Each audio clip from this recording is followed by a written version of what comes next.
பாரத தேசத்தின் மகோனதமான புராண இதிகாசங்களை முழுமையாக அறிந்து கொள்ள சப்ஸ்கிரைப் திலக்.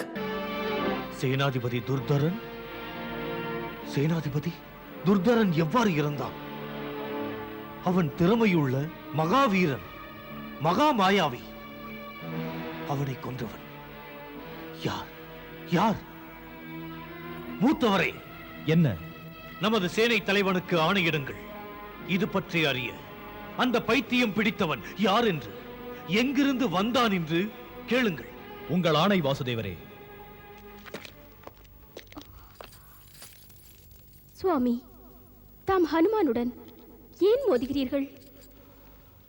மீண்டும் ஹனுமான், மீண்டும் அதே பேச்சு. நண்பனே காசிராஜனே, நாம் மகாராணி தாராவின் இந்த அச்சத்தை எவ்வாறு போக்குவது? அவன் ஹனுமான் இல்லை என்று நம்ப வைக்க. இந்த அச்சத்தை போக்குவதற்கு நம் ஹனுமான் வர வேண்டும் வாசுதேவரே. புரியவில்லையே, யார் நமது ஹனுமான் எனது தாராவை நம்ப வைக்க? தாம் தமது ஹனுமானையே மறந்தீர்களா? நமது ஹனுமானா? ஆம் வாசுதேவரே, தமது நண்பர் பெரிய மாயாவி, போற்றல் நிறைந்த த்வித் வானரர். அவர் தமது மதிப்புக்குரிய ஹனுமான். ஹனுமானுடன் வாதிடத்தக்கவர். அந்த பைத்தியம் பிடித்த கிழவனின் அகந்தையை அடியோடு போக்க என் பிரிய அனுமானை தவிர வேறு யார் இருக்கிறார்? எவன் இருக்கிறார்? ஆம் வாசுதேவரே, தாம் தமது நண்பர் மாயாவி த்வித் வானரரை உடனே கூப்பிடுங்கள். எமது ஹனுமான் த்வித் வானரன்.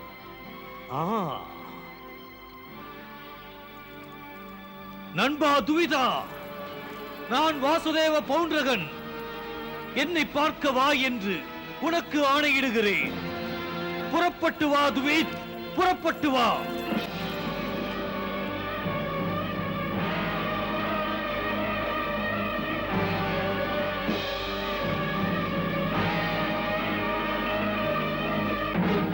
வணக்கம் வாசுதேவரே. வணக்கம் நண்பா. வணக்கம் நண்பர் காசிராஜனே. வணக்கம் அன்பு வானரரே. வணக்கம் மகாராணி. வா நண்பா, உன்னை வரவேற்கிறேன். பிரிய வாசுதேவ பௌண்ட்ரகரே, பார்க்க வரச் சொன்னது எதற்காக? உங்களுக்கு என்ன பணி செய்ய வேண்டும்? ஏதாவது உங்களுக்கு பிரச்சனையா? உடனே புறப்பட்டு வரச் சொன்னீர்கள். பிரிய நண்பா, உனக்கும் தெரிந்திருக்கும், உனக்கும் நமக்கும் ஒரே பகைவன், கோகுல கிருஷ்ணன். மேலும் இப்போது ஒரு முட்டாள் முதியவன் நண்பா எனக்கு பிரச்சனையாக வந்திருக்கிறான். அவன் எனது சேனாதிபதி துர்தரனை கொன்று விட்டான். ஒரு முட்டாள் கிழவன் வீர சேனாதிபதி துர்தரனை கொன்று விட்டானா? அவன் முட்டாள் கிழவன் தான்.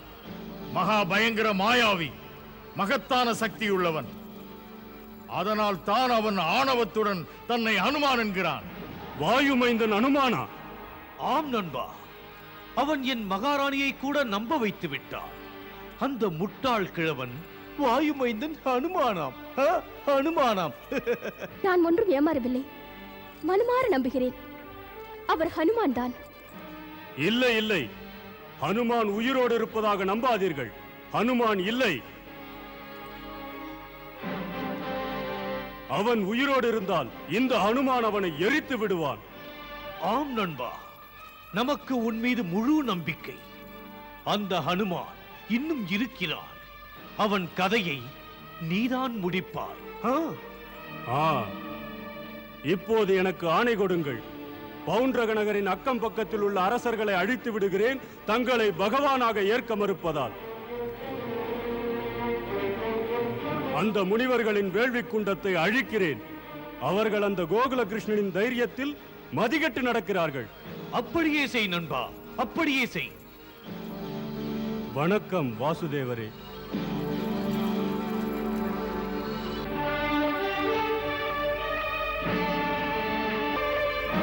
நண்பா, பயமா இருக்கிறது சுவாமி. அந்த ஹனுமானை அப்படி நினைக்காதீர்கள், அழிக்க பார்க்காதீர்கள். வாசுதேவ ஸ்ரீ கிருஷ்ணன் பகவான் அல்லவா? மகாராணி, தாங்கள் கலங்காதீர்கள் மகாராணி. அந்த கோகுல கிருஷ்ணன் நமது பக்கத்தில் கூட நெருங்க முடியாது. நமது வாசுதேவ பௌண்டரகர் மிக்க வலிமை உள்ளவர். அதோடு த்வித் போன்ற திறமை மிக்கவர், ஆற்றல் உள்ளவர், மகா மாயாவி நமது நண்பர். போவோம் காசிராஜனே.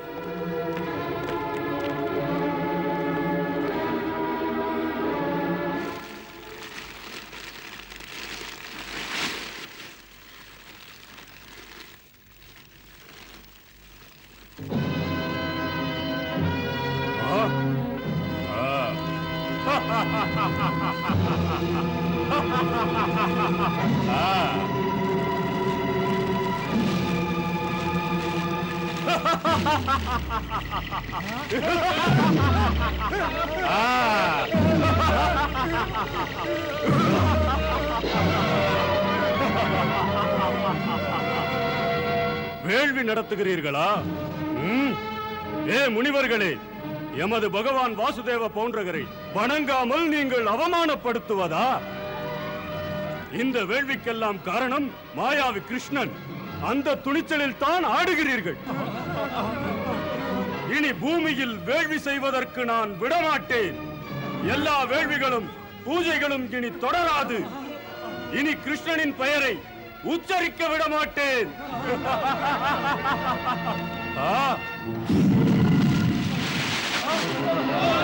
அக்னி அணைத்து விட்டது, அக்னி அணைத்து விட்டது. இப்படி செய்யலாமா? இப்படி செய்யலாமா? இந்த கிருஷ்ணன் தான் என் அன்பு நண்பன் நரகாசுரனை கொன்றவன். பழி தீர்ப்பேன் நான் அவனை. அவன் அண்ணன் பலராமனையும் கொல்லுவேன். இதை அணைத்தது போல கிருஷ்ணனின் துவாரகா நகரின் வாழ்வையும் அணைப்பேன்.